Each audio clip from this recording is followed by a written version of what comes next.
pour expliquer un petit peu, donc ma pratique aujourd'hui de la photo, c'est plutôt, je veux dire, des photos que je prends parce que je fais énormément de vélo, de la marche à pied, et donc j'ai un appareil, un capteur 1 pouce.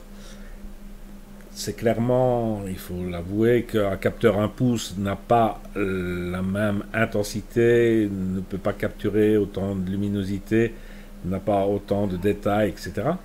Et donc, quand je prends une photo comme ça d'un paysage ou d'une scène, très souvent je suis obligé de faire du HDR parce que sinon je vais avoir soit des trop sombres ou soit des zones trop lumineuses.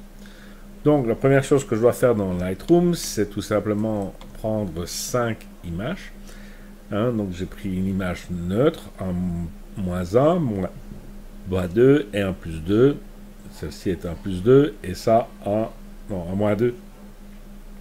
Et ça est un +2. Donc comme ça me permet de capturer tout ça.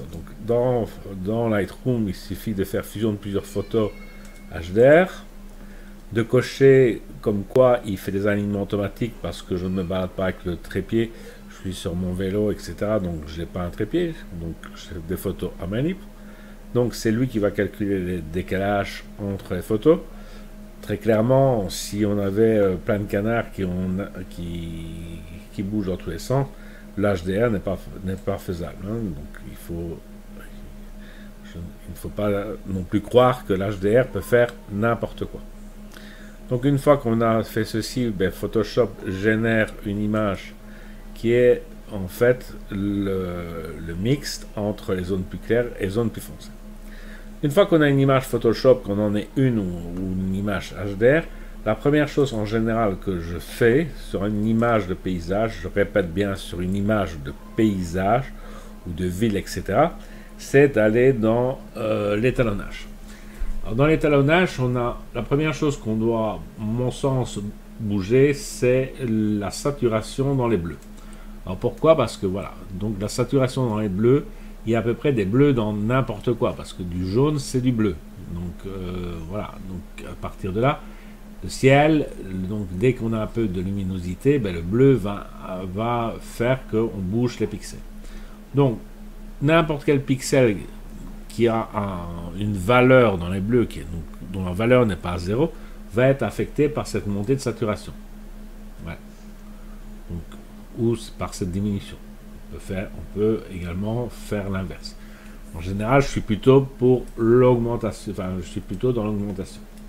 Ensuite, on peut regarder ce que les jaunes font, donc les verts font. Donc, souvent, on va se retrouver ici dans les jaunes.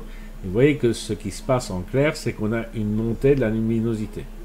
Les rouges, par contre, pas souvent, on a un effet. On aura un effet lorsqu'on a des roches ocre, lorsqu'on est dans un coucher de soleil, ou en automne, là on aura plus d'effet sur les rouges, mais les rouges n'ont pas énormément d'effet sur l'image. Ensuite, on peut bouger les teintes, mais là, il faut être, quand on bouge les teintes, tout de suite on fait autre chose. Donc on va, dès qu'on bouge des teintes, aller d'un côté ou vers l'autre, vous voyez que ça a un effet qui est quand même nettement plus marqué que juste bouger un peu la saturation. Donc, les curseurs de teinte sont réellement maniés, eux par contre, avec beaucoup plus de précision. Parfois, ça n'a pas grand chose comme effet, comme ici sur les jaunes, bien que ici, les jaunes ici sont affectés. Et quand on regarde sur les rouges, comme il n'y a pas beaucoup de rouge dans l'image, ça n'affecte pas beaucoup les rouges. Donc, toujours savoir exactement ce qu'on fait. Donc pour moi, la première chose qu'on peut faire, c'est ça. Ici, mon ciel me paraît un peu clair, donc à ce moment-là, on peut essayer d'aller sur l'onglet des bleus et voir les bleus, mais vous voyez qu'il y a énormément de bleus partout dans l'image. Donc ce qui veut dire qu'on est tout de suite, si on touche à ce curseur global de saturation des bleus, on a une image qui n'est plus exploitable. Donc c'est carrément difficile. Donc, première étape, clairement, pour moi, c'est de bouger donc l'étalonnage. Après, il y a d'autres étapes qu'on expliquera sur d'autres photos.